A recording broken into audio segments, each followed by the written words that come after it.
ବିଶିଷ୍ଟ ଗାଳ୍ପିକ ଦାଶ ବେନହୁରଙ୍କ ରଚିତ ଗଳ୍ପଟିର ବିଶେଷ ଶୀର୍ଷକ ଆକାଶରେ ମାଟି ରାସ୍ତା। ଆଖି ବୁଜିଲେଇ ପିଲାଟି ପଛ କଥା ଦେଖେ। ଛାଇ ଆଲୁଅ ପରି ଝିଲିମିଲି ପଛ କଥା, ମରିଚିକା ଭଳି ଅପହଞ୍ଚ। ତଥାପି ପିଲାଟି ମୁଦିଲା ଆଖିରେ ଚାହିଁ ରହେ ସେଇ ଆଡ଼କୁ। ଅନ୍ଧାର ଆପଣାର ଲାଗୁଥାଏ, ତାଠୁ ଆହୁରି ନିଘଞ୍ଚ ଆପଣାର ଲାଗୁଥାଏ ବୋହି ଯାଇଥିବା ଅତୀତ। ପିଲାଟିକୁ ପିଛିଲା ଦିନ ଗୁଡ଼ାକ ଦାଉ ଦାଉ ଦିଶେ, ହେଲେ ବର୍ତ୍ତମାନଟା କୁହୁଡ଼ିଆ। ଭବିଷ୍ୟତ କଥା ଭାବିବାକୁ ତାର ସାହସ କୁଳାଏନି। ବୟସ ବି ହେଇନି ସେଥିପାଇଁ। ନିହାତି ପିଲାଟିଏ। ଗାଁରେ ଥିଲାବେଳେ ଖରା ଉବୁକିଲା ଯାଏ ଶୋଇପଡ଼ୁଥିଲା ସେ। ମା ତୁହାକୁ ତୁହା ଡାକ ଦିଏ। ସମ୍ପିଲା ଭଳି ଭାଷାରେ ଲହରେଇ ଲହରେଇ ଡାକେ, ଉଠୁଛୁ ନା ନାଇଁ ରେ ଟୋକା। ଏ ପୋଡ଼ା ମୁହଁଟାକୁ କ'ଣ ଶୁଭୁଥିବ କି? କଥାଟା ଟାଁସ ସିନା, ଭାରି କଅଁଳ ଲାଗେ ଶୁଣିବାକୁ। ବାପା ବି ଡାକ ଛାଡ଼େ। ଝାଙ୍କ ଝୁଙ୍କି କରି ହଲେଇ ଦିଏ। ବେଳେବେଳେ ବିଧାଇ ବି ପକାଏ ଦର ଆଣ୍ଟ କରି। ନହେଲେ ପାଣି ଚଳେ ଛାଟିଦିଏ ମୁହଁକୁ। କିଲିକାଛିଆ ହେଇ ଉଠିପଡ଼େ ପିଲାଟା। ଏମିତି ବହେ ଉପଚାର ହବା ପରେ ସେ ବିଛଣା ଛାଡ଼େ। ଦାନ୍ତକାଠି ଖଣ୍ଡେ ଧରି ଘଡ଼ିଏ ଯାଇ ଠେବ ମାରେ। ଦାଣ୍ଡରୁ ଦୁଆର ଫାଲତୁରେ ଏକଡ଼ ସେକଡ଼ ହୁଏ। ବାରିଆଡ଼କୁ ଯାଇ ଗଛକୁ ଚାହେଁ। କଖାରୁ ଫୁଲରେ କି ପୋକଶୁଙ୍ଘା ପତ୍ରରେ ହାତ ମାରେ। ପ୍ରଜାପତି ଧରିବାକୁ ଦୌଡ଼େ।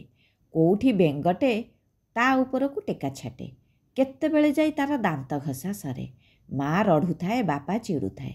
ମାତ୍ର ପୁଅର କାନରେ ପଶି ସବୁ କଥା ଆରପଟେ ବାହାରିଯାଏ। ନିଜେ ହେଇ ବଞ୍ଚୁଥାଏ ସେ। ମୁଢ଼ି ଗଣ୍ଡେ କି ପଖାଳ କିଛି ପେଟରେ ପଡ଼ିଗଲେ କୁହାଟ ଛାଡ଼େ ଟୋକା।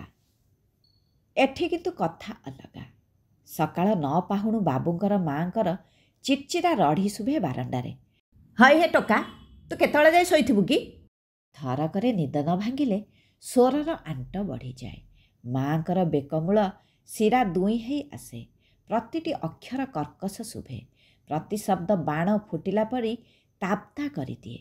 ରୋଷେଇ ଘରେ ଛିଣ୍ଡା କନ୍ଥା, ଅଧାଚିରା ଚଦର ଖଣ୍ଡେ ଆବରି ଶୋଇପଡ଼ିଥିବା ପିଲାଟି ଦମେ ଚମକିଯାଏ ସେ ଡାକରେ।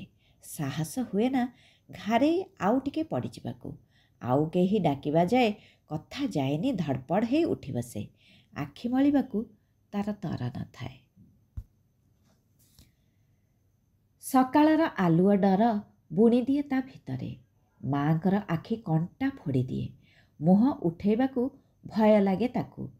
ସେଇମିତି ମୁହଁ ପୋତି କାମରେ ଲାଗିଯାଏ ସେ। ଗଞ୍ଜାମର ଦୂର ମଫସଲରେ ପିଲାଟିର ଘର। ଘର ମାନେ ନାଁ ଚାଳିଆ ଦୁଇଟି ବଖୁରୀ। ପଛପଟେ ମେଲା ବାରି। ସେଇଥିରେ ବାଉଁଶ କଣି ପୋତି ମା ତାର ଶାଗ ମୁଗ କରେ। ସଜନା ଗଛରୁ ପତର ଦୁହିଁ ଆଣେ। ମା ବାପା ଦିହେଁ ମୂଲ ଲାଗନ୍ତି। ଗରିବ ଘର ତାଙ୍କର। ତହିଁକୁ 5-5ଟି ପିଲା। ଚଢ଼େଇ ଛୁଆ ପରି ହରଦମ ଆଁ କରିଥାନ୍ତି। ସେମାନଙ୍କ ଭିତରେ ସବୁଠୁ ବଡ଼ ଏଇ ପିଲାଟି। ବୟସ ମୋଟେ 10 ବରଷ। ଘରେ ଅଭାବର ଅଦଉତି। କ'ଣ ଅଛି ଯେ ଆବୋରି ଚଳିବେ? ଗାଁରେ କାମଧନ୍ଦା କୋଉଠୁ ବା ଆସିବ? ଯାହା ବି ଅଛି 12 ମାସ ଯାକ କାହିଁକି 4ଟା ମାସ ବି ଯାଏନି। ଆଖିର ଲୁହ ତୁଣ୍ଡରେ ମାରି ଚଳିଯାଆନ୍ତି ସେମାନେ। ସୁନୁସୁନିଆ ମଦରଙ୍ଗା ଯାହା ଯୋଉଠୁ ଦରାଣ୍ଡି ଆଣନ୍ତି ବାଣ୍ଟି କୁଟି ସେଥିରେ ଚଳନ୍ତି। ଥରେ କୋଉ ଅଫିସ କାମରେ ସେଇ ଗାଁକୁ ଯାଇଥିଲେ ଜଣେ ବାବୁ। ଥିଲାବାଲା ବାବୁ। ଦିହଟି ବଡ଼ ଚିକଣ। କି ସୁନ୍ଦର ସୁନ୍ତା କାଟି ମୁଣ୍ଡ କୁଣ୍ଡେଇଥାନ୍ତି। ସହରରେ କୋଉ ଅଫିସରେ ସେ ହାକିମ। ତାଙ୍କ ପଛଆଡ଼େ ଦିଟା ଚପରାସି ପିଅନ ନଡ଼ବଡ଼ ହଉଥାନ୍ତି। ତାଙ୍କର ପିଲାଟିଏ ଲୋଡ଼ା। ବେଶୀ ଡାଗର ହୋଇନଥିବ। ମଝିଲା ବୟସ ହେଇଥିବ। ଘରେ ବୋଲହାକ କରିବ, ବାସନକୁସନ ମାଜିବ, ରୋଷେଇ ଘରେ ବାବୁଆଣୀଙ୍କ ହାତ ବଟେଇବ। ବାବୁଙ୍କର ନଜର ଫିଙ୍ଗା ଜାଲ ପରି। ଗାଁକୁ ଗାଁ ସେ ଫିଙ୍ଗନ୍ତି ଜାଲ। ତାଙ୍କ ତଳିଆ କର୍ମଚାରୀକୁ ଲଗେଇ ଖୋଜା ଲୋଡ଼ା କରନ୍ତି। ଏଥରକ ଗସ୍ତରେ ଆସିଲା ବେଳେ ବାବୁଆଣୀଙ୍କୁ ସେ କଥା ଦେଇ ଆସିଥିଲେ ଯେ ଯେମିତି ହେଲେ ପିଲାଟିଏ ଧରି ଆଣିବି ତୁମ ପାଇଁ। ସତକୁ ସତ ଗାଁଟିରେ ସରକାରୀ କାମ ଆରମ୍ଭ ନ କରୁଣୁ ପିଲା ଖୋଜିବା କାମଟି ସେ ଆରମ୍ଭ କରିଦେଇଥିଲେ। ଖୋଜା ହେଲା। ସେଇ ଖୋଜାଖୋଜିରେ ପିଲାଟି ଧରା ହେଇଗଲା। କ'ଣ କରନ୍ତେ ବାପା ମା'? ଭୋକିଲା ପେଟର ରଡ଼ନିଆକୁ ଅଣ୍ଟିରେ ପୂରାଇ କେତେ ଆଉ ସମ୍ଭାଳିବେ? ବାବୁଙ୍କର ଓଦା ହାତ, ତାଙ୍କ ହାତରେ ପଡ଼ିଲେ ପେଟର ନିଆଁ ତ ଲିଭିବ, ତା ସାଙ୍ଗକୁ ମଣିଷ ହେଇଯିବ ପିଲାଟି। ଗାଁରେ ରହି ବରଂ ସଢ଼ୁଛି, ଦିଅ ପଠେଇ ଦିଅ। ବାବୁଟି ଭାରି ଭଲ ମଣିଷ, ଗରିବ ଗାଁବାଲା ବି ଭଲ ଲୋକି କରି ଜାଣନ୍ତି। ଅତଏବ ପିଲାଟିକୁ ବାପା ମା' ଟେକିଦେଲେ ବାବୁଙ୍କ ହାତରେ। ବାବୁ ନଗଦ କଞ୍ଚା ପଇସା କିଛି ପକେଇ ଦେଲେ ବାପା ମା'ଙ୍କୁ। ଏଣିକି ଫି ମାସ ଶେଷରେ ନିୟମିତ ମିଳିବ କିଛି ପଇସା। ସାଇ ପଡ଼ିଶା ରୁଣ୍ଡ ହେଲେ।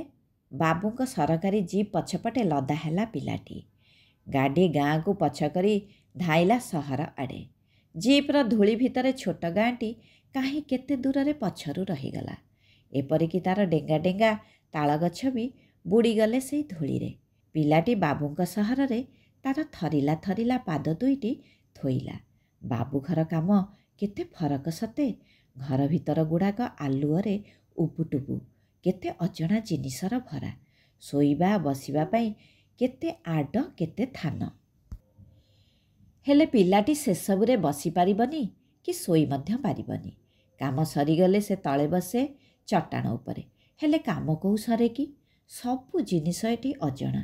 କେତେ ଆଦବ କାଇଦା! କାମ କରୁ କରୁ ହଡ଼ବଡ଼େଇ ଯାଏ ସେ। 10 ବର୍ଷିଆ ନହକା ହାତ ତା'ର ବାସନ ମଜା ଘରଓଳା କାମରେ ପାରିଲା ପଣିଆ ଦେଖେଇ ପାରେନି।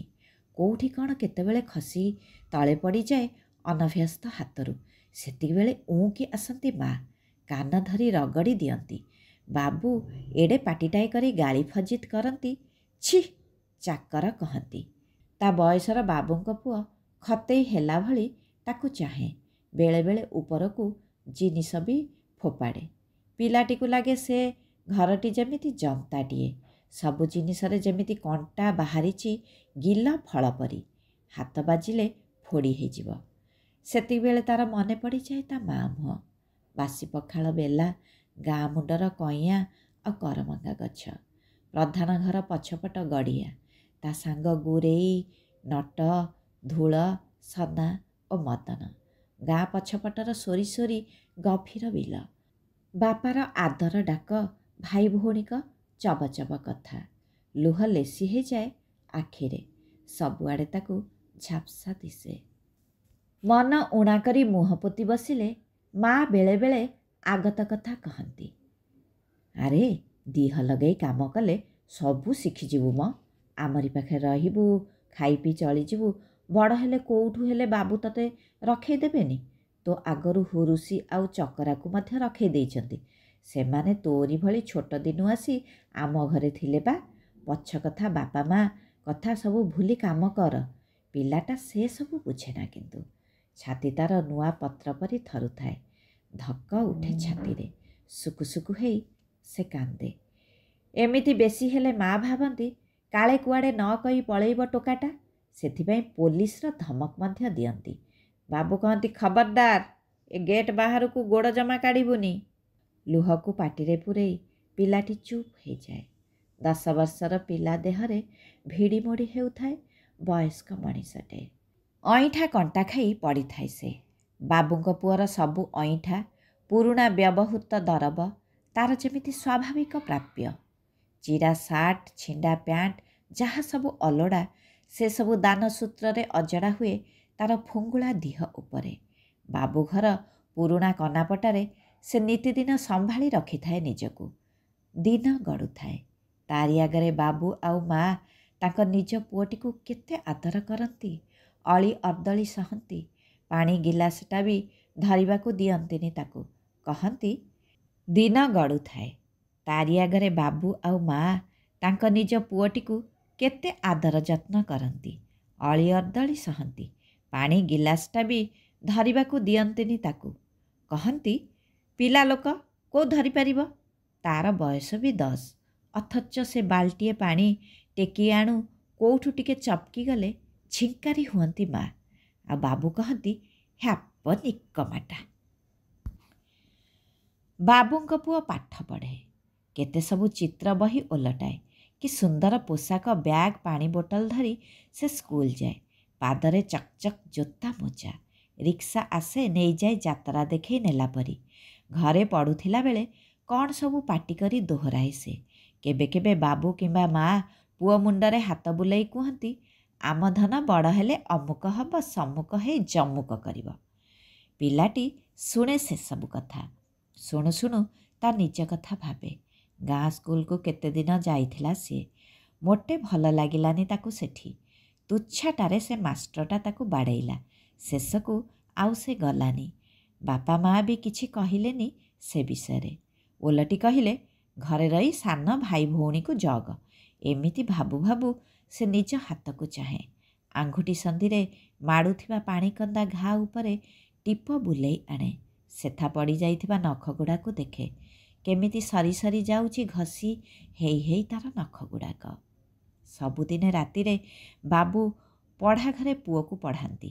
କେତେ ଆଦର କେତେ କଥା କହନ୍ତି ତାକୁ। ଆକଟ କରନ୍ତି, ଚଗଲା ହେଲେ ତାକୁ ବୁଝାନ୍ତି। ସବୁବେଳେ କହୁଥାନ୍ତି, ବଡ଼ ହେଲେ ତୁ ଏଇଆ ହବୁ ସେଇଆ ହବୁ। ଫୁସିଲେଇ କେତେ ବାଗରେ ସେ ତାକୁ କହନ୍ତି। କହି କହି ପୁଅ ମନରେ ଆଲୁଅ ଭରି ଦିଅନ୍ତି। ତା ବଗୁଲିଆ ଆଖି ଆନନ୍ଦରେ ଚକ୍ ଚକ୍ କରେ। ସେତିକି ବେଳକୁ ରୋଷେଇ ସରିଯାଇଥାଏ। ମା ଖଟରେ ପଡ଼ି କ'ଣ ଗୋଟେ ଚିତ୍ର ବହି ପଢ଼ୁଥାନ୍ତି। ଏଣେ ପଢ଼ାଘର ପାଖ ସିଡ଼ି ପାଖରେ ପିଲାଟି ବସି ବାବୁ ଆଉ ବାବୁଙ୍କ ପୁଅର କଥା ସବୁ ଶୁଣୁ ଶୁଣୁ ଆକାଶକୁ ଚାହେଁ। ଚାହୁଁ ଚାହୁଁ କ'ଣ ଗୋଟାଏ ସେ ଖୋଜି ବସେ। ତାରାବୁଣା ବିସ୍ତୀର୍ଣ୍ଣ ଆକାଶରେ କେତେ ଅନ୍ଧାର ସତେ। ଏଠି ଅନ୍ଧାର କଳା ନୁହେଁ ତ, କେମିତିକା ଗୋଟେ ଅନ୍ଧାର ଅଲଗା ଅଲଗା ଦିଶେ। ବୁଝେଇ ହେବନି ସେ କଥା। ଆଉ ସେମିତି ଅନ୍ଧାର କୋଉଠି ବି ନାହିଁ। ପିଲାଟି ଆବା କାବା ହେଇ ଚାହିଁ ରହେ ଅନ୍ଧାର ଭିତରକୁ। ସେଇଠି ତାକୁ ସହସା ଦିଶିଯାଏ ଗୋଟେ ମାଟି ରାସ୍ତା ଲମ୍ବି ଲମ୍ବି ଯାଇଛି କାହିଁ କେତେ ଦୂରକୁ। ରାସ୍ତାର ଶେଷ ମୁଣ୍ଡ ଆଡ଼କୁ ସେ ଆଖି ଗୁଞ୍ଚେଇ ଚାହେଁ। ହଠାତ୍ ଉଜ୍ଜଳି ଉଠେ ତାର ଆଖି ଦୁଇଟି। ତାକୁ ଗାଁ ମୁଣ୍ଡ ଦିଶେ।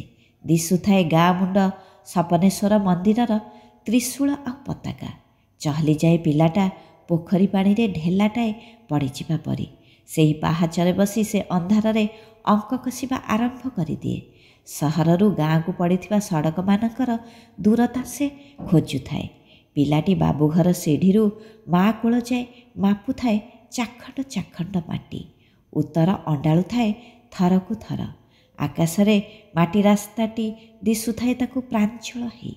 ପଢ଼ାଘରୁ ବାବୁଙ୍କ ପୁଅର ପାଟି ଶୁଭୁଥାଏ। ସମାପ୍ତ।